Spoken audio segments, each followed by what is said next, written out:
Vice President of the Philippines, Maria Leonor Robredo, trustees of the Ramon Magsaysay Foundation, distinguished guests, members of the Magsaysay family, fellow awardees, ladies and gentlemen, Jule and Namaste as we greet in Ladakh and India. I humbly accept this award, not as an individual, but only to represent the thousands of students, teachers, leaders, and people of Ladakh in the Trans-Himalayas. And of course, my family.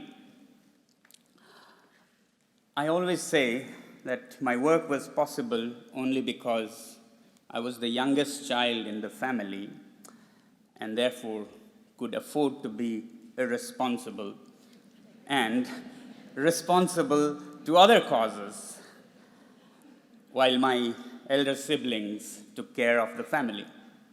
I want to acknowledge here the presence of, from all the way the Himalayas, my eldest brother, Mr. Gyal Wangyal, who represents the, thank you.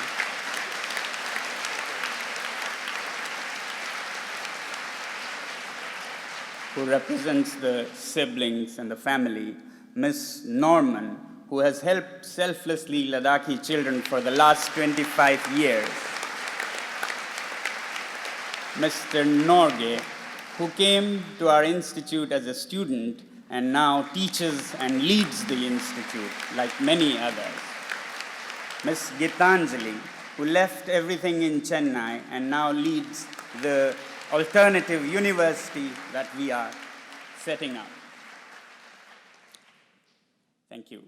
This award is a recognition of our efforts of the last 30 years to make education meaningful, applicable, and contextual in the mountains, and to make it available to all, rich and poor, rural and urban, through the government school system.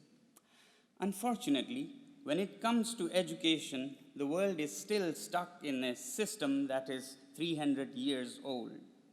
When in the onset of Industrial Revolution, the focus was on conquering nature, consuming for human need, or rather greed. A kind of war was declared on nature, and unfortunately, the schooling system became a training camp for this battle. In this war, we evaporated half of the world's forests, and half of the world's wildlife vanished in just the last 50 years. And nature too responded with fire and fury in equal measures, unleashing cyclones, storms, droughts, floods, and made our air unbreathable, water undrinkable, and temperatures unbearable. We in Ladakh also suffer the consequences of these for no fault of ours, where glaciers are disappearing, causing droughts and flash floods. At our alternative school in Ladakh, we try to come up with measures to respond to these consequences of climate change by sensitizing every citizen and by arming the youth with knowledge and skills to build solar-heated houses, low-cost farming techniques, and seasonal artificial glaciers to restore damaged valleys in the Himalayas. Yet, people ask in despair, how will you scale this up? Where will the money come? Whether we have resources for environment and education depends on how we see it.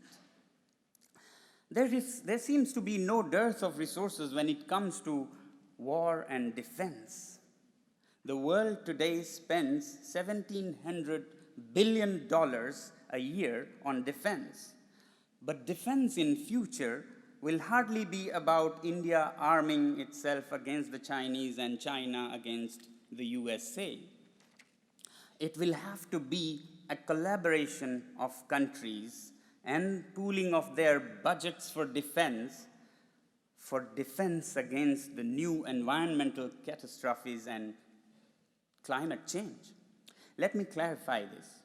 In just 1 year, the world loses 10 million lives to air pollution alone. This is a rate similar to World War I and II. And half of these lives are lost in India and China, and yet no bullets are fired from across the borders. So don't we need to invest our defense budgets now in declaring peace with nature by redesigning our education system to heal the planet and its people? To symbolize a new beginning in this peace with nature, I want to dedicate the prize money from this award to start an international model school in Ladakh where government and communities join hands to prepare our children for these challenges of tomorrow.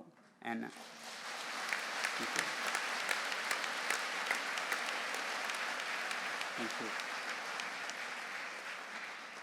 And I'm sure many of you will join me in this effort. Salamat po.